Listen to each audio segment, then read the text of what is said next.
사랑과 은혜가 풍성하신 아버지 하나님, 이 3일 저녁을 거룩하게 지킬 수 있도록 저들의 마음과 생각을 주장하실 뿐만 아니라 저들의 삶의 모든 여건들을 주께서 주장하심을 감사합니다.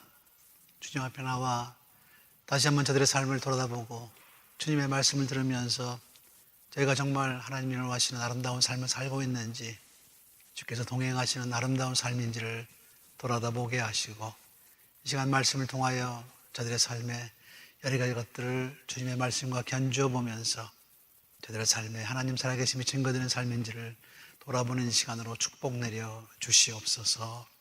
이 자리를 사모하지만은 세상의 여러 가지 일로 인하여 함께하지 못한 주님의 귀한 아들 딸들을 기억하시고 저들에게 은총을 더하여 주시길 원합니다. 이 자리를 오길 원하지만은 질병으로 삶의 여러 가지 여건으로 함께하지 못한 자들도 있습니다. 주님 저들을 다 기억하시고 저들도 주님 안에서 함께 지어져 갈 수 있도록 인도하시며 그들의 모든 건강과 그들의 삶의 문제를 주께서 맡아주시고 주님의 원하시는 아름다운 삶을 살아갈 수 있도록 주께서 저들의 삶의 모든 것들을 주장하여 주시기를 원합니다. 이제 새롭게 시작하는 저들의 삶에 하나님의 놀라우신 은혜가 넘치게 하시고 또 함께 공부를 하면서 주님 안에서 주님의 은총을 느끼면서 아름답게 변화해가는 믿음의 귀한 자들로 저들 모두를 축복하여 주시옵소서. 예수님의 이름으로 기도하옵나이다. 아멘. 오늘부터는 신약 성경을 우리 함께 공부합니다. 여러분 교재 18과 철저한 제자로 부름받음 이렇게 되어 있죠, 그죠?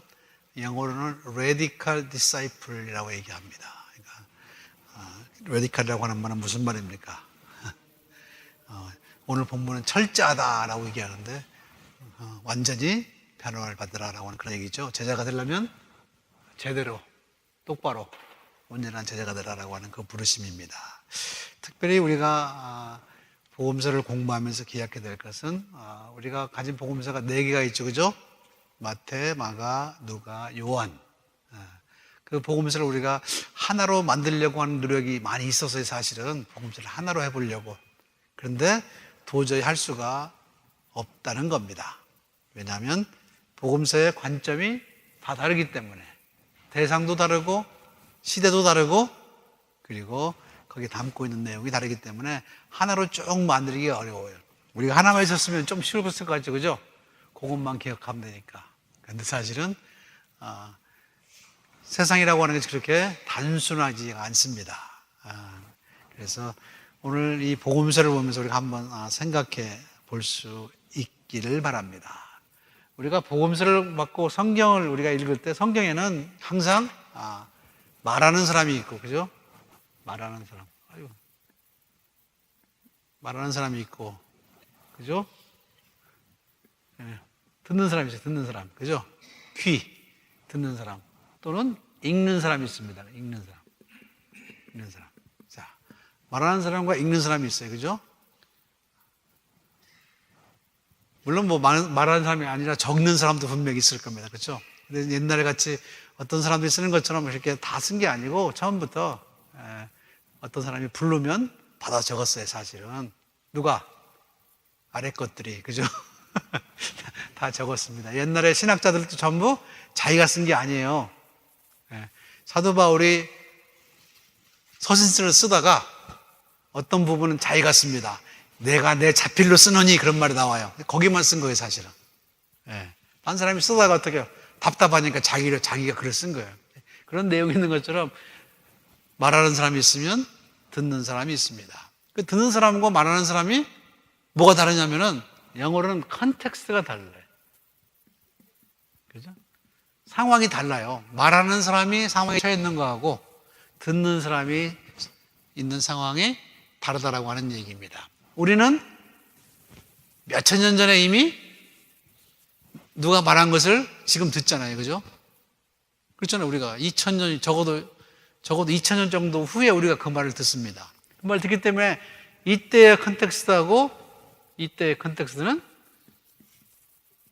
완전히 다릅니다. 그렇죠? 시간과 공간이 달라요. 컬처가 다르고, 그리고 생각하는 것이 다르고, 세계관이 달라요. 그렇기 때문에 사실은 성경 공부라고 하는 것은 그 시대적인 배경과 오늘 시대적인 배경은 어떻게 해요? 알아야만 그 말이 무슨 뜻인지를 깨달아 알 수 있다라고 하는 얘기입니다. 안 그러면 어떻게 돼요?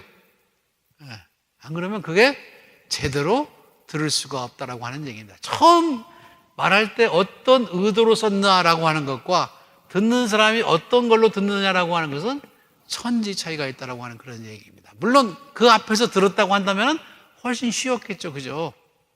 그 앞에 들었다. 근데 그렇게 들은 것이 아니라 사실은 실제로는 그렇지 않다라고 하는 그런 얘기입니다.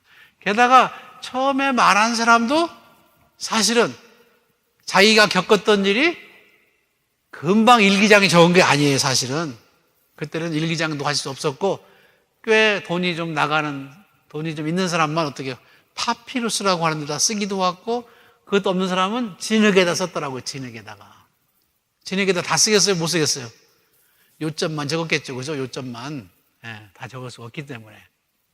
자, 이제 그런 것들을 이제 모아서 우리가 나중에 이제 종이가 보편화돼 가지고 그것이 성경으로 모아졌다라고 하는 그런 얘기입니다. 그러니까 얼마나 많은 경로를 통해서 이게 편집이 됐고 또 들려졌겠습니까? 물론 어떤 사람들은 말을 타고 가서 어떻게 해요? 금방 전해줄 수도 있고, 어떤 것들은 옛날 교회에 내려온 것들을 뜻밖의 찾아가지고 읽은 것도 분명히 있을 거라고 하는 그런 얘기입니다. 이런 것들을 우리가 이해하지 않으면 왜 성경이 다른가라고 하는 것에 의문이 많습니다. 근데 사실은 다를 수밖에 없어요. 왜? 상황이 다르고 듣는 사람이 다르다라고 하는 얘기입니다. 예를 들어서 오늘 우리가 공부하는 이 마태복음은 유대의 전통을 잘 아는 사람들에게 쓰여진 거예요. 그래서 다른 복음서보다 성경을 인용한 것들이 제일 많아요.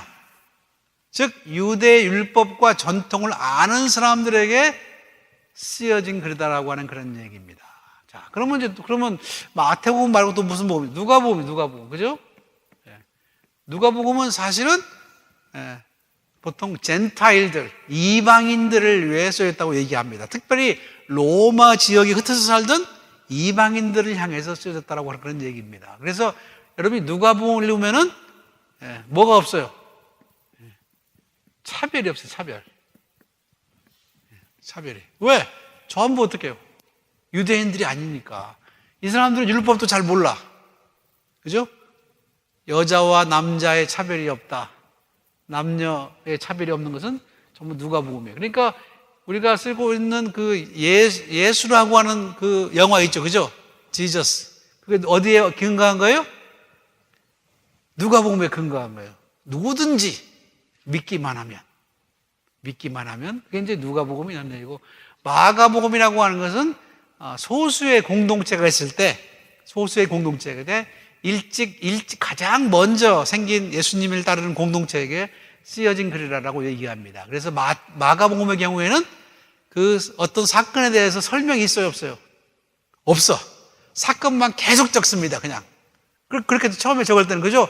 사건만 적는데도 힘들 거 아니에요. 근데 여러분, 요한복음을 보면 어떻게 해요? 사건에 대한 해석이 다 나옵니다. 이런 사건을 당해가지고 어떤 사람은 이렇게 얘기하지만 원래는 그런 의도가 아니었고 이런 거였다. 요한이 설명을 합니다. 그러니까 요한복음이 가장 늦게 쓰여졌다라고 얘기를 하는 거예요. 그러니까 이제 여러분이 이제 복음서를 읽을 때 그런 차이점들을 알면 쉽습니다. 그래서 마태복음 같은 경우는 율법이나 그런 것을 아는 사람한테 쓰여졌기 때문에 너희가 율법의 1.16도 다 지켜야 된다라고 하는 말 어디 나오겠어요? 마태복음에 나오죠. 누가복음에 나올 수가 있어요, 없어요? 그 사람들은 율법을 모르는데요. 그러니까 여러분들이 그런 걸 생각하면은 나중에 이제 성경 구절을 딱 보고 이게 어디쯤 나올 것이라를 짐작할 수 있어요, 없어요? 있죠. 그러니까 예를 들어서 내 양은 내 음성을 듣고 내 음성을 알아듣는다라고 하는 말이 나옵니다. 그거는 요한복음에 나옵니다. 왜? 요한복음은 이미 예수를 믿는 사람들을 위해서 쓰여진 거예요. 예수를 이미 믿는 사람들. 누가복음은 아직 안 믿는 사람들. 요한복음은 이미 믿고 제자가 된 사람들에게 믿음에 굳게 서 있어라라고 얘기하기 때문에 내 양은 내 음성을 듣는다라고 말이 나오는 겁니다. 그런 여러분들이 그런 소위 말하면 그때 어떤 상황을 이해하면은 이 말씀이 어디서 나왔는가를 우리가 금방 깨달을 수 있다라고 하는 그런 얘기입니다. 우리 성경을 다 아는 것이 아니고 그렇게 해서 어떻게 해요? 아, 이거는 어디 나오는 말인가를 짐작할 수 있다라고 하는 얘기입니다. 즉 복음서의 기자들은 자기 나름대로 예수의 경험을 그 다음 세대에 전해주기 위해서 썼어요.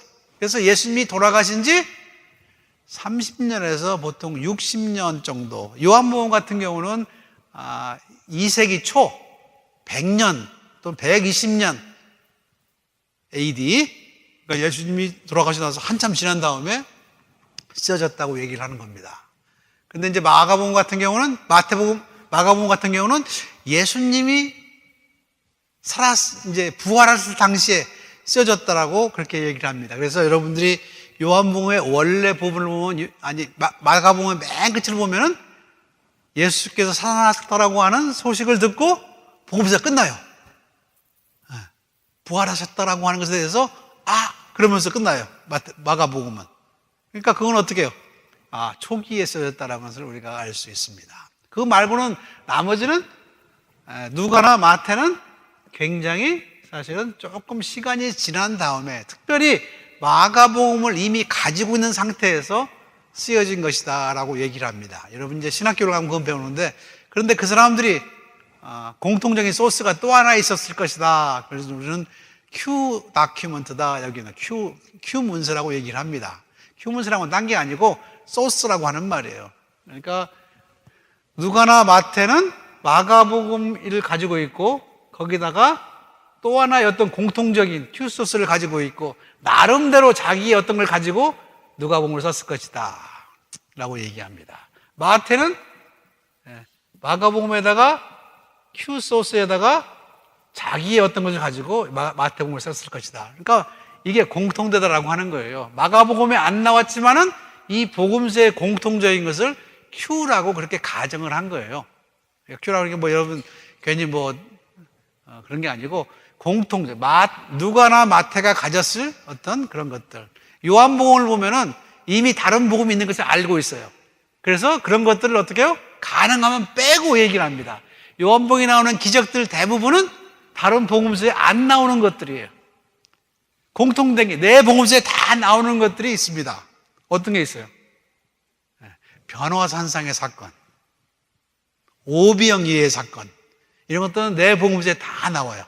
그런 것은 어디서 나왔겠느냐?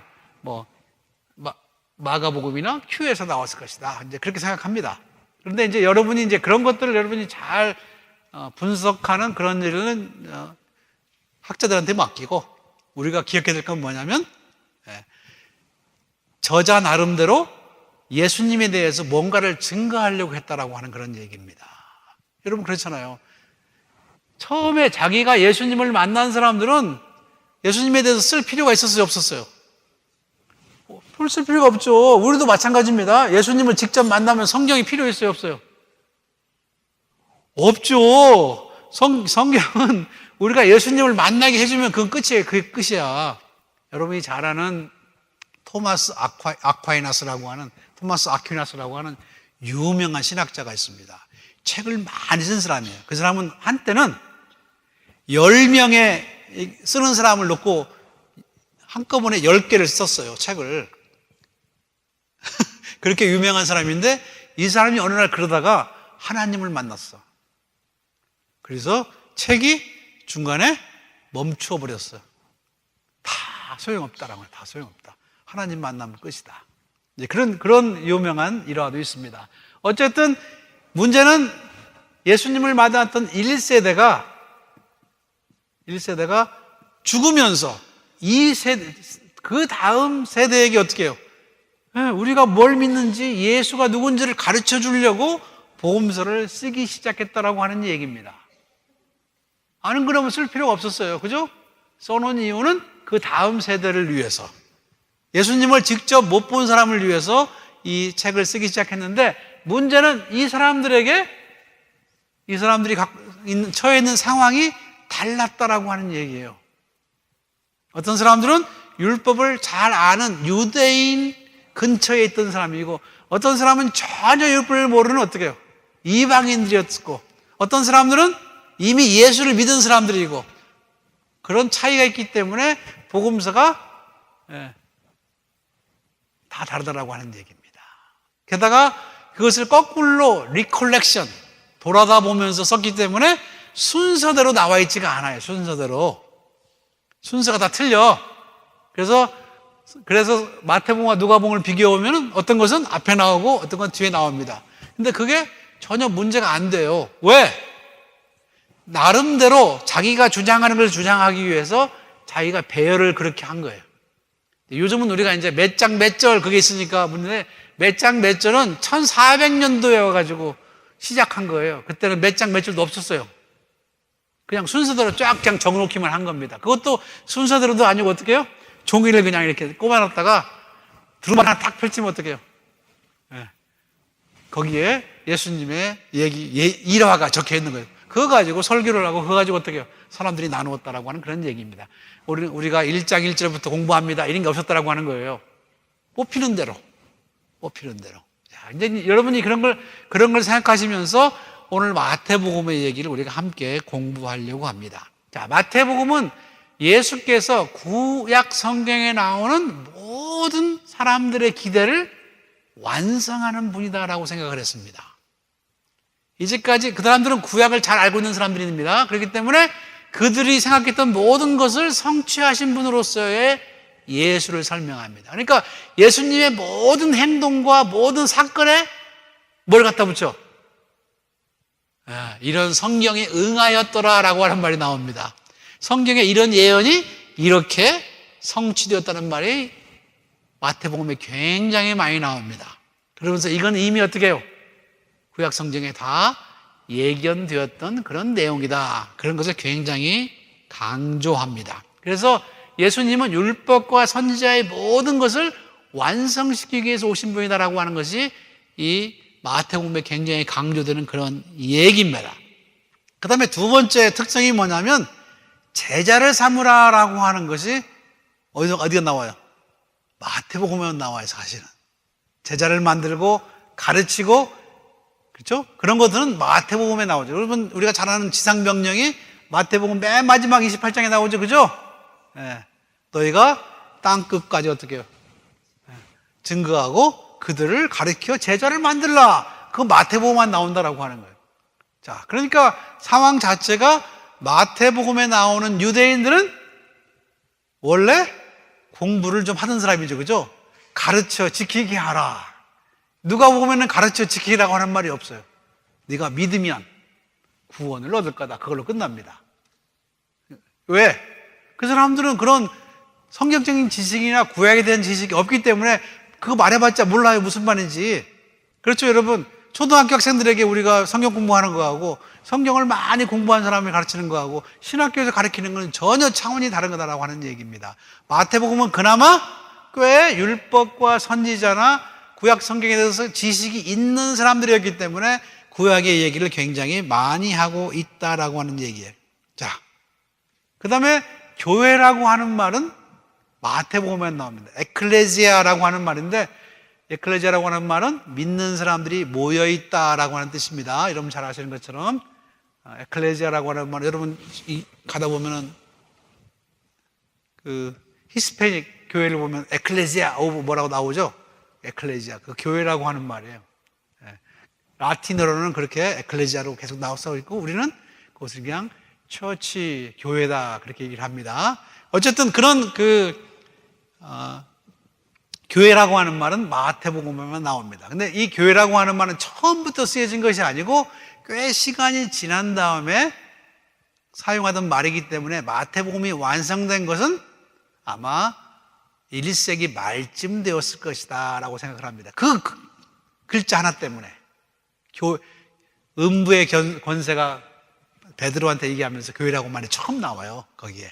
근데 그 교회라는 용어를 초대교회에서 쓰지 않았는데 그 말이 거기에 나온다고 하는 것으로 인해서 마태복음은 연도가 뒤로 쭉 밀립니다. 왜냐하면 그 용어가 쓰던 용어가 아니기 때문에. 교회라는 용어는 나중에 사용됐던 용어이기 때문에 마태복음에 교회라고 하는 말이 나온다. 여러분, 그건 여러분이 그 정도는 알고 있어야 돼요. 자, 예수님은 구약의 모든 대망을 성취하시는 분이었다. 그리고 제자를 삼으라라고 하는 말은 마태복음에 나온다. 가르쳐 지키게 하라고 하는 말이 바로 그 말이다. 그리고 교회라고 하는 말이 마태복음에 나온다. 이 정도는 여러분이 알고 있어야 돼요. 왜냐하면 다음에 이제 누가복음 할 때 또 물어볼 테니까. 자, 마태복음에서 여러분이 적어도 그 세 가지를 기억하고, 그러면 마태복음은 예수님의 가르침 중에 뭘 가장 강조하느냐? 뭘 강조하냐면은 사실은 하나님의 나라라고 하는 것과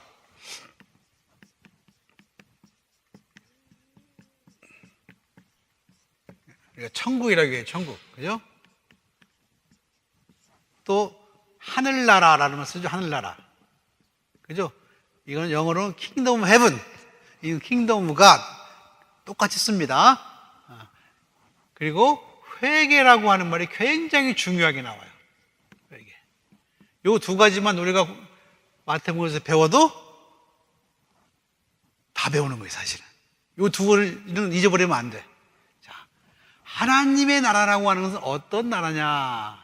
어떤 나라입니까? 어떤 나라예요? 천국. 천국이 하나님의 나라라고 하는 말이에요. 원래 한자어로 해서 그게 천국이에요. 하나님의 나라는, 여러분 이렇게 주기도문 읽을 때 어떻게 얘기합니까? 하늘에 계신 우리 아버지, 이름이 겨울기운을 받으시오며 나라 임하옵시며 뜻이 하늘인 것 같이 땅에서도 이루어지이다. 그 세 가지예요. 그게 하나님의 나라예요. 하나님의 이름이 거룩하고 그 뜻이 우리에게 이루어지고, 즉 하나님의 통치가 완전히 이루어진 것을 우리는 하나님의 나라다라고 얘기합니다. 그래서 보통 영어로는 Where God reigns라고 하는 말이에요. 하나님의 통치가 이루어지는 데가 바로 천국이에요. 천국. reign, R-E-I-G-N. 하나님의 통치가 이루어지는 것이 하나님의 나라예요. 이것은 사실은 어떤 물리적인 장소가 아니에요, 사실은. 특별히 마태복음에서는 물리적인 장소가 아닙니다. 옛날에 빌리그레암 목사님은 이걸 가지고 어떻게 해요? 하나님의 나라가 저기 로스앤젤레스 크기만큼 큰 곳이 정말 피지컬리 있다, 이 땅에. 그렇게 주장했어요. 나중에 번복했지만. 처음에는 빌리그레암 목사님이 뭘로 시작했어요? 라디오에서 복음을 전하는 사람으로 시작됐는데, 그때 내용 중에 로스앤젤레스만한 사이즈의 그런 진짜 천국이 있다, 그렇게 얘기를 했어요. 나중에 이제 나이가 들어가지고 그걸 번복했습니다. 내가 그때 얘기한 것은 내가 잘못 계산했던 거다, 그렇게 얘기했습니다. 유명한 얘기예요. 자, 하나님의 나라는 하나님의 뜻이 이루어지는 나라입니다. 자, 이게 중요한 얘기예요. 이것은 그러니까 물리적인 곳이 아니라 우리의 마음속에 하나님의 나라가 임하면 거기가 하나님 나라예요. 내가 하나님의 뜻을 순종하고 하나님의 뜻대로 하면 어떻게 해요? 하나님을 거룩히 여기면 그게 하나님의 나라야. 그렇죠? 그렇지 않으면, 하나님의 뜻을 알면서도 어떻게 해요? 내가 순종을 안 하면 하나님 나라는 나를 빼놓고 지나간다라고 하는 게, 그러니까 우리는 늘 하나님의 나라에 바운다리에 서 있어요. 경계선에 하나님 나라가 아닌 것. 경계선에서 어떻게 해요? 하나님의 뜻을 알면서 따르면 하나님의 나라가 어떻게 해요? 넓혀집니다. 그죠? 나를 포함해서. 근데 안 따르면, 나를 빼놓고 하나님 나라는 좁아진다라고 하는 얘기예요. 그래서 우리는 주님의 군사예요. 내가 하나님의 뜻을 알고 그대로 순종하고 복종하면 하나님 나라는 커지는 겁니다. 그런데 내가 자꾸 어떻게 물러나면 하나님 나라는 줄어드는 거예요. 자, 이걸 여러분이 잘 그래서 우리가 결단을 해야 된다라고 하는 얘기예요. 내가 딱 버티고 서서 어떻게 해요? 세상에 대해서 NO! 그럴 때 어떻게 해요? 하나님 나라를 굳건하게 선다라고 하는 겁니다. 세상을 향해서 에이 그래요? 이렇게 물러나면 어떻게 해요? 그러니까 여러분들이 수요예배 나올 때 오늘 일 있으니까 오늘 쉬어야 되겠다. 그럼 하나님 나라 어떻게 돼요? 작아지는 거예요, 작아지는 거. 작아지는 거. 오늘 누구를 만나는데 그 사람을 데리고 하나님 나라 가야지, 아니, 성경 공부하러 가야지. 그러면 어떻게 하나님 나라가? 커지는 거야, 그만큼. 여러분, 그게 안 느껴지죠? 우리는 영적인 싸움을 하고 있다는 말에 그런 말입니다. 내가 물렀으면 하나님 나라는 줄어들어, 그만큼. 내가 어떻게 전진하면 하나님 나라는 그만큼 넓혀진다라고 하는 거예요. 그것을 우리는 잘 인식을 못 합니다. 왜? 왜 인식 못 해요? 먹고 살만 하니까, 그죠? 예. 어떻게 해도 먹고 사는데 지장 없으니까. 그게 문제예요. 옛날에는 그게 먹고 사는데 지장 있는 게 아니었어요. 내가 예수를 믿는다고 얘기하면 어떻게 해요? 당장 핍박이 왔다라고 하는 얘기예요. 그러니까 그것이 실감이 납니다. 그런데 요즘은 믿으나 안 믿으나 별 차이가 없기 때문에 되려면 되고 말라면 말지 뭐. 그렇게 살아간다라고 하는 얘기예요. 그러나 실제로는 스피리추얼리는, 영적으로는 우리는 매번 사탄의 시험을 받고 있다라고 하는 얘기예요. 그러니까 여러분에게 어떤 유혹이나 어떤 여러분을 설득하려고 하는 어떤 것이 올 때 여러분이 하나님의 뜻을 제대로 따를 것이냐 아니면 인간적인 것을 따를 것이냐 라고 하는 것을 분별하면서 여러분은 그 자리를 지킬 수 있어야지 어떻게 해요? 하나님의 군사가 되는 거고, 그때 홀딱 넘어가면 어떻게 해요? 하나님의 군사가 못 된다라고 하는 그런 얘기입니다. 자, 하나님의 나라라고 하는 것은 예수께서 말합니다. 자, 하나님 나라가 가까이 왔으니 회개하라. 그죠? 자, 하나님 나라가 가까이 왔으니 회개하라라고 하는 말이 성경에 두 사람이 얘기합니다. 하나는 세례 요한이라고 하는 사람이 얘기를 합니다. 그죠? 회개하라, 하나님 나라가 가까이 왔느니라. 예수도 나타나서 어떻게 해요? 하나님 나라가 가까이 왔느니라, 회개하라. 자, 근데 그게 조금 다릅니다. 세례 요한의 회개는 하나님 나라가 올 것이기 때문에 준비하라고 하는 거예요. 그 나라에 합당하게. 자, 그런데 예수님이 외치는 하나님 나라는 어떻게 해요? 하나님 나라가 여기 있다라고 하는 거예요. 회개하고 들어오라고 하는, 들어오라. 그러니까 이게 다른 거예요. 예수님은 하나님 나라를 이 땅에 가져온 사람입니다. 그러니 우리는 어떻게 해요? 회개하고 들어가기만 하면 돼. 근데 교회가 세례 요한의 회개를 자꾸 가르쳐. 마치 하나님 나라에 가려면 준비해. 구원 받으려면 교회 열심히 나와. 그렇게 얘기하죠? 그런데 아니란 말이에요. 아니야. 실은 예수님의 관점으로 하면 구원 받기 위해서 교회 나오는 게 아니고 구원 받았기 때문에 교회 나오는 거예요, 우리는. 내가 여러분들에게 몇 번이고 강조합니다. 구원 받으려고 교회 나오는 사람은 아직 구원이 없는 사람이에요. 우리는 구원 받았기 때문에 어떻게 해요? 나와서 하나님 앞에 충성하는 거예요. 감사해서. 그것이 안 바뀌면은 평생 예수 믿는 게 어떻게 해요? 짐이야, 짐. 여러분, 예수 믿는 게 짐이면 곤란합니다. 그죠? 예, 짐을 지면은 그 사람은 어떻게 해요? 나중에 뭐 하려고 그래? 꼭 삭스를 받으려고 합니다. 그렇죠? 내가 열심히 했기 때문에 누가 나를 칭찬 안 해주면 기분이 나빠. 그죠?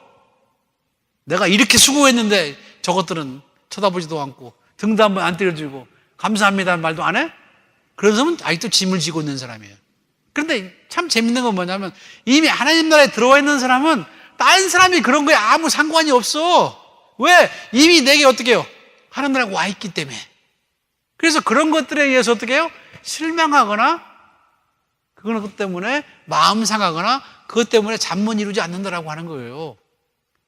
그래서 우리를 자유한 사람이다라고 얘기하는 겁니다. 여러분, 자유한 사람으로 살기 바랍니다. 예수 믿는 것 그렇게 어려운 거 아니에요. 회개하고 돌아와서 하나님의 뜻이 내 삶에 이루어지기를 원합니다. 그러면 되는 건데 우리는 어떻게 해요? 뭘 자꾸 준비해야 되는 것처럼 그렇게 얘기를 합니다. 교회도 자꾸 이렇게 가르치죠? 이거 해야지 이거 할 수 있다. 아닙니다. 하나님 나라는 이미 여기 왔어요. 누구 때문에? 예수님 때문에. 예수님이 다 해서 우리 걸 위해서. 그죠? 자, 다른 종교와 기독교가 다른 것이 바로 거기라고 그랬죠. 다른 종교는 내가 열심히 노력해서 소위 적선을 하면, 적선이라고 하는 말 아시죠? 선을 쌓으면, 쌓을 적자, 착할 선자예요. 착한 일을 많이 쌓으면 극락에 가는 거예요. 그죠? 근데 우리는 우리한테 손을 내미는 예수님 손만 잡으면 돼. 그러니 얼마나 쉬워. 자, 그렇게 쉬우니까 어떻게 사람들이 안 믿어? 쉬우면 잘 안 믿습니다. 그렇죠? 그런데 그래서 복음이에요. 기쁜 소식. 굿뉴스. 굿뉴스는 내가 그렇게 노력하지 않아도 하나님 제가 문제가 많습니다. 주님 도와주세요. 그러면서 주님의 손을 붙들으면 어떡해요? 내게 구원이 그냥 임하는 거예요. 그래서 복음이죠. 내가 열심히 해야지만 뭘 받는 거 구원을 얻는다고 하면 그건 어떻게 해요? 내가 언하는 거지. 내가 버는 거죠. 그럼 구원은 버는 거 아니죠. 뭐라고 얘기하는 게 구원은? 기프트다. 선물이다. 여러분 그걸 기억하시기 바랍니다. 우리가 신앙생활하는 이유는 구원받기 위함이 아니에요. 이미 구원을 받았기 때문에 감사해서 하는 거예요. 감사해서 하는 사람은 딴 사람이 나한테 뭐라든지 간에 어떻게 해요? 상관이 없어. 너 나한테 그렇게 하면 나 안 해. 이런 사람들은 어떻게 해요? 아주 구원이 뭔지를 모르는 사람이에요. 하나님 나로 하여금 이런 것까지 할 수 있는 능력을 주시니 감사합니다. 정말 기쁘게 하는 사람이 어떻게 해요? 구원받은 사람이에요. 여러분 이것을 못 고치면은 예수 믿는 내내 고생할 겁니다. 하나님 앞에 갈 때까지. 우리는 예수께서 이미 해놓으신 것을 어떻게 해요? 하나님은 그것을 우리의 의로 생각하고 우리를 의롭다 그냥 여기신다라고 하는 거예요. 이게 그러니까 복음입니다. 여러분 기억하시기 바랍니다. 즉 예수님은 이제 내 안에 내가 바로 하나님 나라를 가져왔다. 이제는 돌이켜 어떻게 해요? 하나님 나라로 돌아오라라고 하는 거예요. 자, 세례 요한은 하나님 나라가 올 것이다. 그러니까 준비하라. 예비하는 자예요. 예수님은 내가 가져왔어. 여기 하나님 나라가 있어. 와, 회개하고 이제. 회개한다라고 하는 말이 그래서 중요한 말입니다. 회개라고 하는 말은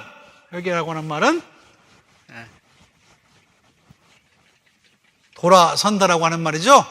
돌아선다. 자, 회개라고 하는 것은 세 가지 면이 있습니다. 세 가지. 일단은 첫째는 잘못을 인정하는 게 있어요.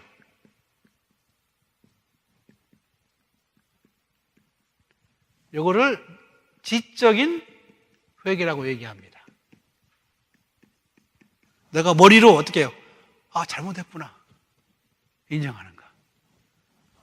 두 번째는 잘못을 가슴 아파하는 게 있어요. 내가 잘못한 것이 가슴이 아파. 그러면 안 되는데. 그것을 감정적인 회개. Emotional repentance. 자, 여기서 우리는 어떡합니까? 감정적으로 가슴이 아프면, 미안하면 눈물, 콧물이 나잖아. 그렇죠? 여러분 스트레스 가거나 뭔가 잘못된 걸 할 때 통곡하면서 그게 이모셔널한 거예요. 그죠? 우리는 대충 여기서 끝나. 그게 회개라고 생각해. 근데 진짜 회개는 세 번째입니다. 세 번째. 그건 뭐예요? 의지를 바꾸는 거예요. 의지. willingness to return이라고 하는 말이에요. 돌아서야죠. 자, 요거를 그래서 유턴이라고 해요. 유턴. 자, 어떤 사람들은 어떻게 해요? 길을 잘못 들은 것을 알면서도 끝까지 가는 사람이 있다고 그러죠? 자존심 때문에 끝까지 갈 거야. 그런 사람 가끔 있어요. 한국 사람 남자 중에, 나이 든 사람 중에. 끝까지 가서 막힐 때까지 간답니다. 고집으로, 오기로. 그거는 회개가 아니야. 가다가 길이 잘못됐으면 어떡해요? 첫째는 쏘리하고, 두 번째는 에이 그러지 말걸. 그리고 어떻게 해요? 빨리 돌아야지. 자, 도는 것까지 해야지 회개예요. 도는 것까지. 돌리지 않으면 어떻게 해요? 회개 다 한 거 아닙니다. 어떤 사람들은 그냥 자기가 미안한 마음 가지고 눈물 콧물 흘리는 걸로 끝내려고 얘기합니다. 여러분 미량이라는 영화 보셨죠? 그죠? 전도연이 나오는 영화. 아들을 죽인 사람을 전도연이 예수를 믿고 용서해 주러 갑니다. 그렇죠? 용서해 주러 갔는데 이 사람이 뻔뻔스럽게 얘기합니다. 나는 하나님 앞에 다 용서받았습니다. 회개한 거예요? 안 한 거지. 하나님은 그래, 그러면 됐다가 아니야. 네가 정말 회개를 했으면 어떻게 해요? 애 엄마한테 미안하다고 얘기를 해야지. 그렇죠?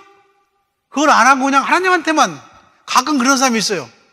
교회에서 딴 사람 잘못 알고 쥐잡듯이 잡은 다음에 쏘리 그러고 마는 사람이 있어요. 자기가 소설을 쓰고 딴 사람은 그냥 넘겨접어가지고 막 하다가 어떻게 해요? 나중에 아니면 말고. 아니면 말고가 아니에요. 아니면 말고가 아니라 어떻게 해요? 돌아서서 어떻게 해요? 내가 미안해. 내가 잘못 생각하고 내가 어리석어서 너를 그렇게 생각했어. 미안해. 거기까지 가야지 어떻게 해요? 회개를 다 하는 거예요. 하나님도 마찬가지입니다. 하나님, 제가 잘못 살았어요. 미안합니다, 하나님. 정말 죄송해요. 그리고 어떻게 해요? 바꾸어야죠, 바꾸어. 자, 마태복음은 이것까지를 해야 된다라고 분명히 우리들한테 이 얘기를 합니다. 아니, 거기까지 해야지 어떻게 해요? 하나님 나라를 사는 사람이에요. 이게 굉장히 중요한 말이에요, 사실은. 이걸 다 안 하면 하나님 나라 살기가 어려워. 자, 어떤 사람이 이렇게 얘기합니다. 내가 하나님한테 드릴 것을 다 내 마음대로 빼먹고 마음대로 썼어. 그런데 어느 날 어떻게 해요? 그게 잘못된 걸 알았어. 그러면 하나님 쏘리? 그리고 끝납니까? 고치는 게 아니고 성경은 뭐라고 얘기했냐면 네가 홀이라도 갚지 아니하면 나오지 못한다고 얘기합니다. 다 갚으라라고 하는 거예요. 이게 무서운 말이에요. 여러분, 우리들의 삶의 관계가 왜 나빠지죠? 적당히 끝내니까. 내가 미안하면 미안한 대로 어떻게 해요? 값을 치러야 돼. 그래서 바꿔야 돼. 그러면 여러분은 어떻게 해요? 더 이상 그러고 나면 제가 잘 쓰는 말로 껄쩍지근한 게 없어지잖아. 여기까지만 하면 그냥 껄쩍지근한 게 계속 남아요. 개운하지가 않아. 돌아서야죠. 가끔 제가 농담같이 얘기하는데 농담이 아니에요. 여러분들은 회개할 때 찌꺼기를 남기지 말아야 돼. 내가 미안하면 속으로 나오면서 괜히 미안하다고 그랬나? 그런 말이 나오면 안 돼.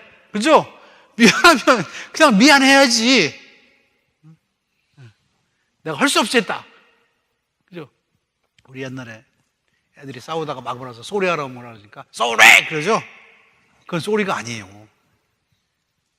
여러분 애들 키울 때 그러잖아요. 그죠? 쏘리하라고 그러면 쏘리! 그러잖아. 그건 쏘리가 아니란 말이에요. 우리는 그런 식으로 억지로 쏘리하다가 말 때가 있어요. 그러지 말고 이걸 다 해야 돼. 그러고 나면은 다른 사람에 대한 원망이나 이런 것이 다 없어진다라고 하는 얘기입니다. 오늘 제가 여러분에게 한 가지 공부할 내용을 하나 주는데 마태복음 20장 잠깐 여러분 보세요. 나머지 내용은 다음 주에 계속 할 거니까 걱정하지 마시고 마태복음 20장 보면은 포도원의 품꾼들 얘기가 나옵니다. 포도원의 품꾼들. 자, 어떤 사람이 포도원에 일꾼을 얻으러 장터에 나갑니다. 그렇죠? 가서 보니까 어떻게 해요? 일하러 오는 사람이 기다리고 있어. 그래서 그들 중에 몇 사람을 데려와서 내가 원 데나리온을 주겠다. 데리고 옵니다. 낮에 갔더니 낮에 또 있어 그 사람들이. 그래서 그 사람 데려가지고 어떻게 해요? 내가 원 데나리온을 주겠다. 합니다. 그죠? 5시에 갔더니 5시에 또 있어. 그 사람들 데려왔어. 그러고서 6시에 이제 어떻게 해요? 회개를 해줍니다. 근데 누구부터 줘요? 맨 나중에 온 사람부터 원 데나리온. 그리고 5시에 온 사람 원 데나리온, 12시에 온 사람 원 데나리온, 아침에 온 사람 원 데나리온. 그럴 때 사람들이 뭐라고 얘기합니까? 에게 그런 거죠. 그죠? 이게 뭐 하는 겁니까? 불공평합니다. 주님이 하신 말씀이 뭐예요? 내가 선함으로 너희가 나를 악하게 생각하느냐라고 하는 거예요. 자, 우리들의 삶의 가장 큰 문제는 바로 여기서 나오는 거예요. 내가 열심히 했으면 더 많이 받아야 되는데, 오래 고생했으면 더 많이 받아야 되는데, 똑같이 받는 게 기분 나쁜 거예요. 자, 우리 예수 믿는 사람들이 구원 받으면 됐지. 그죠? 우리는 거기다 뭐 받으려고 그럽니까? 또 거기다가. 면류관까지 받으려고 그럽니다. 제가 가끔 농담으로 얘기합니다. 천국은요, 개털 모자 쓰고 들어가면 감사한 거예요. 들어가기만 하면. 근데 우리는 거기다가 어떻게 해요? 무슨 의의 면류관, 무슨 면류관. 그게 만약에 거기에 있다고 한다면은 천국이 아닐 겁니다, 아마. 자, 내가 들어가고 딴 사람이 들어갔으니 더 감사하다, 이런 말이 있을 때까지 우리는 천국에 못 가요. 저 사람은 천국에 오면 안 되는데 왔다, 그런 마음이 있는 사람은 천국에 절대 못 간다라고 하는 얘기입니다. 제가 농담으로 그런 말을 합니다. 예? 여러분이 가장 싫어하는 사람이 매일 아침 집에서 창문을 열면 똑같이 창문을 열고 굿모닝 할 거야, 그 사람이. 천국은 그런 데예요. 참 재밌죠? 천국은 그래서 어떻게 해요? 예, 함께 기뻐하고 함께 모든 것을 나눌 때, 그런데도 내 안에 어떻게 해요? 기쁨이 있는 사람만 갈 수 있는 데예요. 왜? 그게 하나님의 기쁨이거든. 여기서 중요한 건 하나님의 기쁨이야. 자, 우리가 예수를 믿으면 내 기쁨을 따지는 게 아니라 하나님의 기쁨을 따집니다. 한번 여러분 하나님의 눈으로 이 구절 한번 생각해 보세요. 자, 아침 10시에 나가서 일하는 사람 다 데려왔어요. 그죠? 근데 12시 같은 또 있어. 불쌍한 마음이 있어요, 없어요? 있죠. 홈디포 가서 제일 불쌍한 사람이 뭔지 아세요? 해가 뉘엿내리는데 일 찾는 사람이 있어. 제일 불쌍하잖아. 일을 못하니까 얼마나 힘들어. 거기서 여러분 놀다고 편합니까? 차라리 아침부터 일하는 사람이 낫지. 그래서 불쌍한 마음을 가지는 거야. 그리고 똑같은 구원을 받았음을 감사하는 거예요. 유명한 예화 중에 형제의 얘기가 있습니다. 형과 동생이 살았는데, 형은 선교사라고 가서 고생을 죽어라고 많이 하는데, 동생은 믿지도 않는데 하나님이 축복을 많이 해줬어. 근데 형이 동생을 사랑하기 때문에 하나님이 그러시면 다음 생에도 내가 하나님께 충성을 다하겠습니다, 내 동생을 봐줘서. 그게 천국이에요. 여러분, 그런 마음만 가지면 우리 하나님 나라에 들어가 있는 거예요. 근데 아직도 어떻게 해요? 사람을 보고 이렇게 차별하고 1번, 2번, 3번, 4번, 5번. 나하고 친한 사람, 아닌 사람, 나하고 내 마음이 맞는 사람, 안 맞는 사람, 아직 천국이 없는 겁니다. 마태복음 그걸 우리들이 가르쳐요. 포도원 품꾼에게는 바로 그런 거예요. 너희들끼리 서로 경쟁하거나 그러지 말라라고 하는 거예요. 오히려 그들을 불쌍히 여기시는 하나님의 마음을 가지라라고 하는 겁니다. 그렇게 되면 어떻게 우리는 천국에 들어간 자가 된다라고 하는 거예요. 그 품꾼의 얘기는 굉장히 중요한, 가장 기본적인 얘기입니다. 나중에 이제 올해가 마태복음을 하니까 아마 나오긴 나올 거예요. 제가 그때 자세한 설명을 하겠지만, 사실은 하나님의 나라는 그런 겁니다. 우리 모두가 하나님 앞에 불공평하게 너무 많은 걸 받았어. 그런데 다른 사람과 비교하면서 나는 조금 받았다고 생각하는 것, 그거는 천국이 아니에요. 다시 한번 마태복음의 얘기를 하면 그런 거예요. 하나님은 그런 것을 회개하고 하나님 나라에 돌아오라라고 하는 거예요. 지금 하나님 나라에 여기 임했다라고 하는 겁니다. 거기에서 자유에서 어떻게 해요? 정말 자유를 누리라라고 하는 거예요. 여러분, 이 말씀을 들을 수 있고 거기에 고개가 끄덕끄덕해진다고 한다면 천국을 소유한 사람입니다.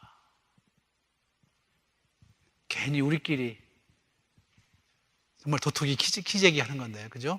전부 다 모자란데, 나를 받으신 하나님이 다른 사람, 나보다 더 모자란 사람을 받는다고 해서 여러분 시기하거나 질투하는 것, 이거 웃기는 얘기입니다. 여러분, 부모로서의 입장도 마찬가지죠. 자식이 둘이 있는데 한 사람은 잘 되고 한 사람은 못 되고 그래서 보세요. 마음이 어디로 갑니까? 못된 놈한테 가지, 잘 안 된 놈한테. 그게 부모의 마음이고 그게 하나님 마음이에요. 그 마음을 이해하고 그 마음에 다시 한번 하나님의 마음을 덮어 씌우면 우리는 어디가 있어요? 하나님 나라에 가 있는 거예요. 우리 돌이킬 게 많죠? 회개할 게 많죠? 그런 여러분 하나님께 돌아가서 하나님의 기쁨에 참여하는 그런 여러분 모두가 되시기를 주님의 이름으로 축원합니다. 기도하겠습니다. 사랑이 많으신 아버지 하나님, 마태복음을 돌아보면서 우리는 여러 가지를 생각해 봅니다. 하나님의 마음을 품고 산다라고 하는 것이 무엇인지, 하나님의 나라를 소유한다는 것이 무엇인지, 하나님의 사람으로 이 땅을 살아간다는 것이 무엇인지를 다시 한번 돌아보게 하심을 감사합니다. 지금도 주님은 우리를 부르시는 것을 믿습니다. 회개하고 하나님 나라에 들어와서 세상의 많은 것들에 자유하면서 정말 아름다운 믿음의 삶을 살 것을 부르시는 주님을 기억하면서 이제 거기에 들어가 주님이 원하시는 아름다운 삶을 살아낼 수 있도록 축복하려 주시옵소서. 이제라 모인 저희들에게 다시 한번 하나님 나라를 소유한 자들이 될 수 있도록 축복하여 주심을 감사합니다. 이제 세상에 나아가 주님이 원하시는 저들의 인생, 주님이 축복하시는 저들의 삶의 모습들을 가지고 영광 돌리는 삶을 살아갈 수 있도록 축복하여 주시옵소서. 예수님의 이름으로 기도하옵나이다.